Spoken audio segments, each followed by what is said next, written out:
Hello aspirants. Let's to discuss the current affairs of 9th February 2023. We have covered all the topics from newspapers and magazines including The Hindu, Indian Express, Down to Earth, PIB and others to save your time so that after watching this video, you don't need to go anywhere else. In this video, we will be covering the following 8 topics. Kingdom of Vijayanagara. Who are Hittites? Sanna Religion of the Tribals. Expunging unparliamentary speeches from records.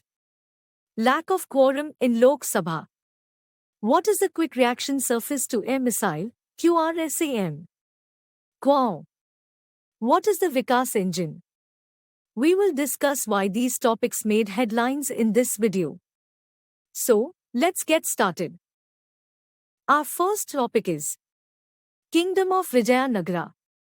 A new novel by a British author brings the Vijayanagara kingdom to life, drawing from the first-hand accounts of poet Pampa Kampana.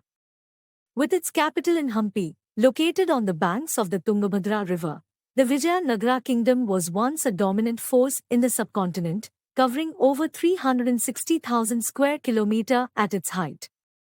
Established in 1336, the kingdom prospered for over 3 centuries, with its most successful era under the rule of Krishna Deva Rai in the 16th century. During this time, the kingdom was renowned for its military power and thriving economy, with a wealth of trade in commodities such as spices, precious stones, cotton, and porcelain. The Vijayanagara kingdom was also known for its rich cultural and literary heritage and awe-inspiring architecture, including the Vitthala temple complex, the Prasanna Virupaksha temple, and the Hazara Rama temple. However, the kingdom eventually faced military defeats, economic disruption, and internal conflict, leading to its eventual decline. Now our second topic is Who are Hittites? Cornell University and the Cyprus Institute suggests that the fall of the Hittite Empire may have been brought on by a series of droughts. This conclusion was reached through the study of juniper timbers. The Hittites were a historic Indo-European people who lived in Anatolia, present-day Turkey, during the 2nd millennium BCE. Their language was part of the Anatolian branch of the Indo-European language family. Agriculture was a central component of the Hittite economy, with emmer wheat and barley being their primary crops. They were also known for their iron-making abilities and for their production and use of chariots. In the Bronze Age, the Hittites established one of the greatest empires of the ancient Middle East, with its capital at Bogaskoi, also known as Hattusas, from 1400 to 1200 BCE. The king was the supreme authority in the Hittite state, but other officials held independent power over different branches of the government. By around 1180 BCE, the Hittite Empire had dissolved and became several separate, independent city-states referred to as Neo-Hittite. Some of these city-states survived until the 8th century BCE. Coming to our third topic. Sanna Religion of the Tribals. The West Bengal Assembly has put forth a proposal to recognize the Sanna religion of tribals and establish a Sanna code. This religion is based on the worship of nature, with the trinity of water, forest, and land being considered holy. Tribals who follow Sanna pray to trees and hills and place a strong emphasis on preserving forests. While some tribal groups in Jharkhand are Hindu, others have converted to Christianity. The proposal for a Sanna code stems from the desire of tribal groups to have their own religious classification in the census, which would acknowledge them as independent religious communities. In the 2011 census, it is estimated that around 5 million tribals identified as Sanna, but this was not an official code. Some Tiavanbialis who still follow the faith feel that those who have converted to Christianity are receiving benefits meant for minorities and scheduled tribes, and that these benefits should be reserved for those who follow the Sanna religion. Now moving towards our fourth topic. Expunging unparliamentary speeches from records. The records of Parliament have had some portions of a politician's speech removed by the Speaker's orders. Although MPs are protected from any legal proceedings for their statements made in Parliament under Article 105(2) of the Constitution, their speech is still subject to the rules of Parliament and the control of the Speaker. MPs are expected to speak in a civil and courteous manner, and unparliamentary speeches are not tolerated. The Lok Sabha Speaker has the power to remove any unparliamentary speech from the records and may also refer the matter to the Ethics Committee for further action, including fines, imprisonment, or an apology. The decision on which parts of the proceedings are to be removed is made by the presiding officer of the House and is carried out in accordance with Rule 380 of the Rules of Procedure and Conduct of Business in Lok Sabha. The expunged portions of the proceedings cease to exist in the records of Parliament and cannot be reported by media, although the rise of social media has presented challenges in enforcing the orders.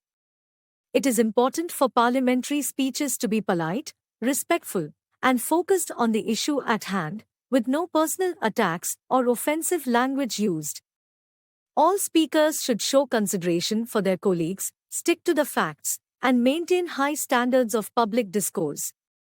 Now, fifth topic is lack of quorum in Lok Sabha. The discussion on the general budget in the Lok Sabha was disrupted and the session had to be ended early due to the lack of quorum. Quorum refers to the minimum number of members required in a deliberative assembly to conduct its business. According to the Indian Constitution, the quorum for the Lok Sabha is 55 members and for the Rajya Sabha is 25 members. The Speaker or Chairman of the House is responsible for determining the quorum at the beginning of each session. If a vote is taken without the required quorum, it is considered invalid. In the case of insufficient quorum, the Speaker or Chairman may adjourn the session until enough members are present. Any member of the House can challenge the quorum. In such cases, the Speaker or Chairman can order a count of the members present. If the quorum is not met, the session is adjourned, but if it is present, the business of the House resumes. Coming to sixth topic.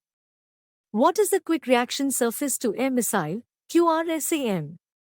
The Indian Defence Research and Development Organisation, DRDO, is going to retest its indigenous Quick Reaction Surface to Air Missile, QRSAM, with modifications suggested by the Army. QRSAM is a short-range air defense system meant to protect moving armored vehicles from aerial assaults.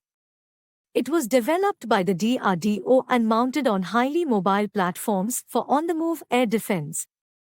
It has a range of 30 kilometers, powered by a single-stage solid rocket motor, and can engage multiple targets simultaneously, up to 6 at once. Coming to seventh topic. Quorum. Astronomers have recently discovered a ring surrounding Quorum, a dwarf planet of similar size to Pluto, in the distant reaches of the solar system. Quorum, which is located in the Kuiper Belt, is about 697 miles in diameter, roughly 1/12 the size of Earth, 1/3 the size of the Moon, and half the size of Pluto. With a volume greater than all known asteroids combined, Quorum has a moderately red surface made up of low-density ices and rock, and its own moon, the 100-mile-wide Wavot.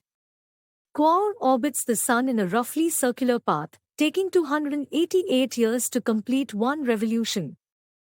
The Kuiper Belt is an area filled with small, icy bodies that orbit the Sun beyond Neptune, and is home to millions of objects known as Kuiper Belt objects or trans-Neptunian objects. The Kuiper Belt is believed to be the source of many short-period comets, including those that orbit the Sun in less than 20 years, and is thought to hold remnants from the solar system's early history. Our last topic is: what is the Vikas engine? The Indian Space Research Organisation, ISRO, has successfully carried out a test of its Vikas engine, a key component of its launch vehicles. The Vikas engine, named after Indian scientist Vikram Ambalal Sarabhai, was designed by ISRO's Liquid Propulsion Systems Center in the 1970s and is used in the Polar Satellite Launch Vehicle (PSLV) and Geosynchronous Satellite Launch Vehicle GSLV, series of expendable launch vehicles. Originally incorporating imported French components, these have since been replaced with domestically produced equivalents. The fuel load for the Vikas engine is 40 tons for the PSLV and GSLV Mark I and II, and 55 tons for the GSLV Mark III. The Liquid Propulsion Systems Center, a research and development center within ISRO, is responsible for the design, development, and implementation of liquid propulsion stages for ISRO's launch vehicles and operates out of two campuses in Thiruvananthapuram and Bangalore, Karnataka. Hope you found this video helpful. Also, you can find the notes of this video in the Current Affairs course on EduRef. Link of the course has been provided in the description below. For your information, EduRef offers the most structured course on current affairs, offering daily, weekly and monthly current affairs at a single place. Please subscribe to our channel to get regular notifications of our daily current affairs videos and other updates. You can give us suggestions, feedback in the comments section as well. Thank you.